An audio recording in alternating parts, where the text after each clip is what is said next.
Whoa, it fits. What is that? What is this? It's an oscilloscope. Sentinels are everywhere, most of the time we're unaware, but horses know we're leaking all the time. When looking in the fridge, when coffin does the bit in bridge, you sentinels for fun and for the prize, cause sentinels are waivers all the time. Wait, we have to first connect this here. So What's going on here? we found this in the cupboard. Do you even know what this is? Yes, it's an oscilloscope. And we want to mount a sectional tech on this laptop here. On a laptop? Let's bring the oscilloscope back down to the Sectional Security Lab before you break anything here. Why not on a laptop? Can't you attack a laptop? Well, of course you can. But on a laptop you usually have much better attack vectors. Like a cache attack. Yes, for example, a cache attack. Or you can also mount timing attacks. Actually, you have access to the whole world of software exploits that you can mount on this laptop. You could also physically try to remove the hard drive and rid of it. You could modify the BIOS or even do a cold boot attack. But then why would you need a physical side channel attack? What is a cold boot attack? You can take a memory module of a computer and freeze it and put it into an FPGA board to read out its contents. And that works? Yes, it works. Okay. Also, for these notebooks, you can also detect them remotely if you want. For a physical attack, you actually need to have physical access to the device. Okay. But what do you attack then? This, for example. A card? Yes, a card. What's on a card? Cryptographic keys. Wait, but you can attack this also with cache attacks, right? Do you know if it has a cache? More importantly, do you think you can run your code on this card? So wait a second. Can we run our code on that? This card does run code, but usually only if it comes with a valid signature from the manufacturer. What kind of code? The code, for instance, for a bank card, whether I entered the correct PIN? Well, any code, in fact, depending on the concrete use case. It could even be a PIN entry code. And in this case, you could also consider to attack it with a physical side channel. So you see, during the execution of code, the sequence of instructions is translated into a sequence of signals, which is used to control the behavior of the circuit. Today, most of these hardware circuits are based on complementary metal oxide semiconductor technology, or in short, CMOS. CMOS circuits have the nice property that they only draw power whenever something switches in the circuit. You can experience this, for example, firsthand by observing that the fan speed or temperature of the CPU increases whenever it's doing some heavy computations. Ah, yes. Yeah. However, from a side channel perspective, this property is actually quite terrible because it means that the power consumption of a hardware circuit is correlated with potentially sensitive computations that are happening on these devices. For example, if you have a device and that executes some software and you measure the power consumption of this device while it executes the software, you might be able to find out something about the data which is processed in these instructions. Wow. And if the data is a PIN code or some cryptographic key, that's not really nice. Power measurement itself can, for example, be done by using an oscilloscope that measures the voltage drop over a shunt resistor between the device and the power supply. Okay. Even more conveniently, you could also try to just place an EM probe in the vicinity of the device to get kind of the same amount of information. I have some traces here that I've recorded, but this is really just for a very simple example. In fact, we will have a look at a simple power analysis. Oh. So first, you probably recall implementation of a very simple PIN entry verification. So it takes a string and compares it to a password, and it does this on a character per character basis. And the simple code would simply abort this comparison as soon there is a mismatch. So if we, for example, take a look at this from a power side channel perspective, we can actually see in the power trace when entering different pins that there will be a different pattern basically as soon as there is a mismatch for entered pin. So in other words, we can really clearly see in the power trace at what point the entered pin code is not correct anymore. which is a very obvious set channel. It's basically the same information that we would also exploit in a timing attack, except that we see kind of the same information here in the power trace. And that is what the viewers will already know, those timing attacks. Exactly, yeah. Now, we also know that timing attacks can be addressed by basically writing constant time code. And you can, of course, do this also for pin verification. An example of a code that performs password comparison in a constant time way is illustrated here. And if we now have a look at the traces, we can actually see that the power consumption during this operation is basically always the same, no matter what pin we are entering. Yeah. And this already makes it a lot harder. In fact, you might maybe even think that it's now impossible to perform a physical attack on such a computation if you have this power set channel. Well, not entirely, because we can actually take a closer look at this trace. For example, here I've added 4 more marks to the plot. And in the next step, we will actually zoom in a little bit more. And we can observe that even though the traces look very similar to each other, we can actually see slight variations due to just the data that is different at the point where we do this incorrect comparison. I mean, it's still constant time, but due to different data that is processed at this point, we see a very small deviation between a correct and the incorrect pin entry. So in other words, we still get the same kind of information, except we only get it from the data leakage, not from timing leakage anymore. And this is still exploitable unless you address it correctly. You know, here at the Institute, we also have a lot of equipment for power set channel analysis. Okay. Also for AM attacks. AM attacks? Electromagnetic radiation. Radiation? That sounds very dangerous. Yeah. Well, it's actually not that dangerous. It's actually quite weak and subtle. You need special equipment, however, to measure it. For example, we have one EM setup here. Mm-hmm. Why would you use EM or a power side channel? Is that one of them easier? Well, it really depends on the scenario. For example, if we consider these 2 devices, 2 cards, one has contact pad, one doesn't. So it really depends how difficult it is to actually perform the measurement. For contact pads, you can simply connect some wires to oscilloscope measurements. If you don't have that, it could be much easier to just place an EM probe on the chip. And so here you directly connect the electrical wires then? Exactly. But I don't have that here, yeah. Thanks. So, can you just open the card? You could break the card. Yeah, but no, seriously, open the card and connect wires to it. Well, in principle, you can do this. We usually call this a semi-invasive attack. So the way that this typically works is that you open the card, you decap the chip, and then you try to connect some wires to do a power analysis with that directly. This works. Another example would be an actual invasive attack. There you don't only open the card, but you actually modify it. Downside is that the card might then not work anymore as intended. Yeah, if you have no idea what you're doing, you might break the card. But what can you attack then? Well, actually anything that has a chip inside it. Okay. Like a phone? Yeah, I guess. Oh! I think I broke something. Daniel, are you right? My card. Smaller devices like this one. Okay. Or, for example, your passport. Like my passport? Yeah. This contains a chip? Yeah. Yeah, lucky that you fell on that side. Huh. But, I mean, on the chip, what is stored on there? Well, for example, your ID or biometric information. But what does the side channel get you? I mean, you could try to clone it.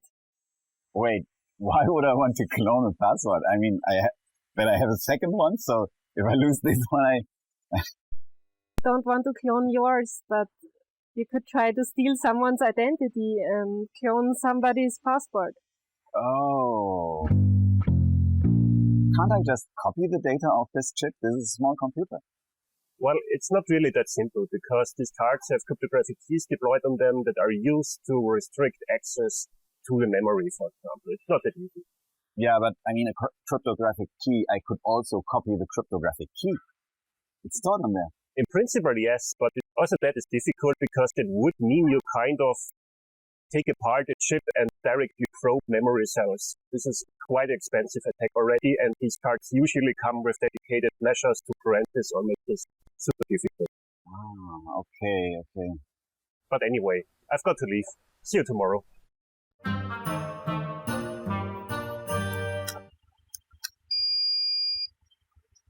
I think my card broke. Let's try mine. Oh, thank you.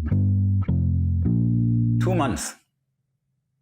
That's yes, I understand, but I need to I need to enter the building right now because I am working on my thesis there. Yes, but yes. Thank you. Yeah, thanks. 2 months for a new card? I would give you my card, then... Yeah, no, we're usually not there at the same time. I mean, I could clone a card. Oh, wait, that's illegal. We should be careful with such things. I mean, it's just for the show, right? But we will actually not attack this card or anything like that, but we will actually use a chip whisperer board and produce the traces on that. So that's completely fine. Hi, Barbara, Robert. I wanted to ask this cloning a card. If I wanted to, or no, let's say if an attacker wanted to do that, how would the attacker start with that? Well, first of all, the card has to communicate with the reader. That's usually some protocol involved that starts with some plain text, stuff like that, to negotiate some versions, cipher suites, things like that. Well, wait. I would skip this part. As much as I like reverse engineering, that would be a lot of work and documentation reading. Yeah, this show is about side channels. So let's say they figure out how the communication works, what the cryptography is. So this will be ECDSA here. Mm-hmm, yeah. So they are running ECDSA, But how will they attack that? Yeah, I mean, they won't have any clue about crypto, right? So as they don't have any idea about crypto, they will just ask the crypto prof. ECDSA, what is it? It's a signature scheme, which means we can take a message, put it into the ECDSA algorithm together with a private key and get a signature out of it. And this signature we can transmit to the recipient together with the message. Now the recipient only needs a public key to verify that the owner of the private key has signed this message. So you know already a way to build signatures. We could simply do that with the RSA algorithm. Ah, yes. However, the problem is that in RSA, if you remember, we had these really huge numbers. So this is very inefficient. So for this reason, there is a very nice trick. We can use a different mathematical structure to compute signatures. And they are called elliptic curves. So don't worry, it's not so complicated. Instead of numbers, we just take points, which means two numbers, x and y. And there's a hard problem that we can use here. Namely, if we have some 2 points, p and q, and we know that there is a relation between them, one is a multiple of the other, then it's really hard to find out this number here. And how can we use this? We can use this to link the private and public key. So we can generate any number as our private key, and this can be a lot smaller than the numbers in RSA. And if we now multiply it with a point, we get a public key that we can share. And this operation appears several more times in the algorithm. For example, in the signing algorithm, we generate another temporary key and also multiply it with a public point. And for the verification, we now only need the public values in green here. So if I would use a side channel to attack this, what of this do I need? Well, not all of the formulas, thankfully, but the interesting thing is always when you see here a red private value and a green public value. And the operation we see here is always a point multiplication. So this means we take the point and add it to itself very often. Just like in RSA, where we multiplied the number with itself very often. But these are much smaller numbers, so we can use normal integer multiplication. Well, not really. We have a very special addition operation that we need to repeat over and over. But we can use the same trick as in RSA. We can use, you remember square and multiply? There's the same thing here, just that it's called double and add. But it works exactly the same. So we again have a value that we want to add to itself very often. And to do that, we again scan the bit representation of the scala, so of the number d, and we do the same trick as before, just with double instead of square and add instead of multiply. So if we can find the sequence of double and adds, we can recover the entire key. Exactly, because this is always exactly the private key that you want to find out. Thank you. This was a great help. I'm sure we will figure out something now. Good luck. Thanks. Thank you. Okay, so now we know how to break ECDSA, same as RSA. Yeah, but how do we even get the traces? I'll ask Robert and Barbara. Robert, Barbara, if I would attack a student card reader, how would I do that? You shouldn't do that. But if it's my own card? Even then, it could be illegal. It could be a violation of the usage license. I think we should really emphasize here that they are not trying to break in somewhere. Mm-hmm. Yeah, but more importantly, we're not showing a real attack here, right? We're illustrating the threat model, and that's an important difference to know. Yeah, it's all about the mindset. And what would an attacker do? They would try to break in somewhere. Well, you could maybe use an EM attack for that, if it has no contact pads. And what then? Well, you could take a EM probe, for example, the one that we have here, and you place this part next to your card while it is communicating with the reader. Yeah. So I will just go out, grab a single trace, and then I'll be able to get access back to the student lab. In principle, yes. Yeah, that sounds good. Then if I take this, and I probably also need this here, and this, and wait, but my card is broken. Wait, we have the same permissions, right? Yes.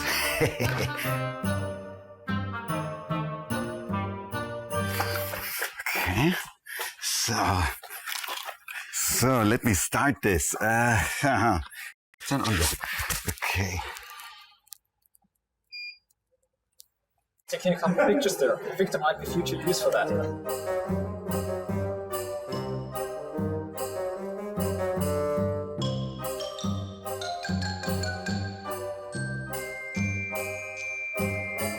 The traces that we look at next, they are from a completely legal setup with the chip whisperer that works for our students as well. Ah, so they can use the same traces for the exercises. Yeah, exactly. And hey, check this trace out here.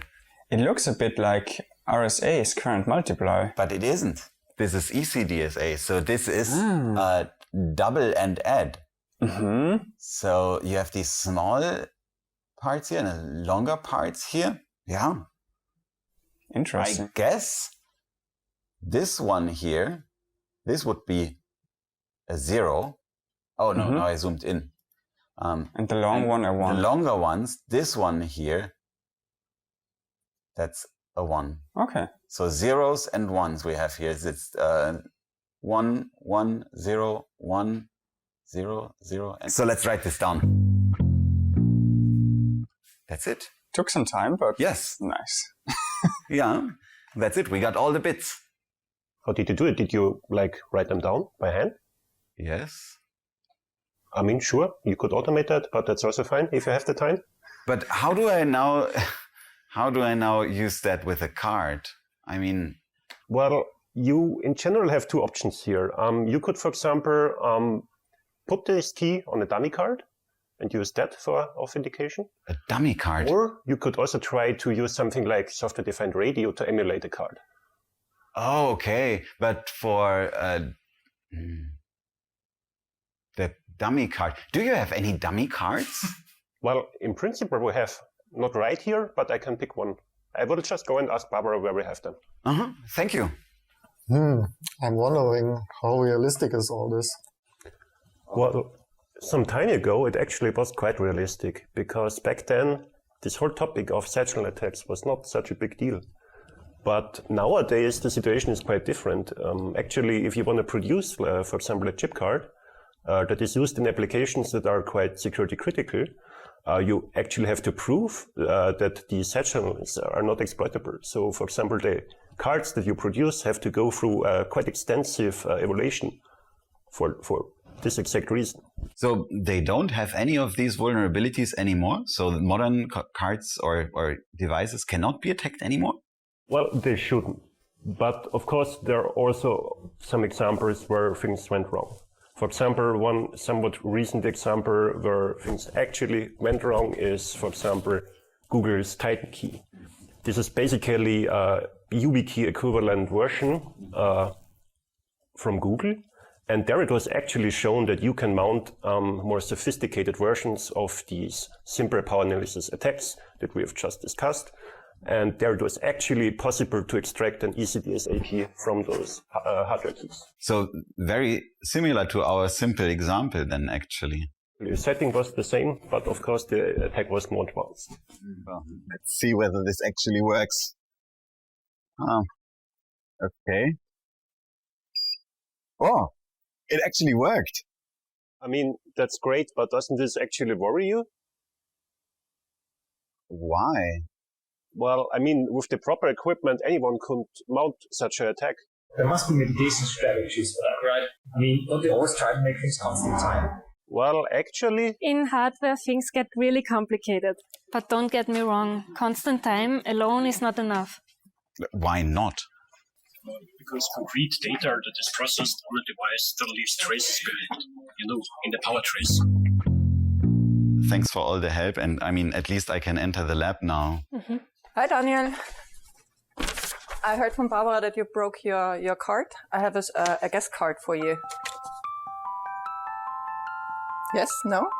Thanks.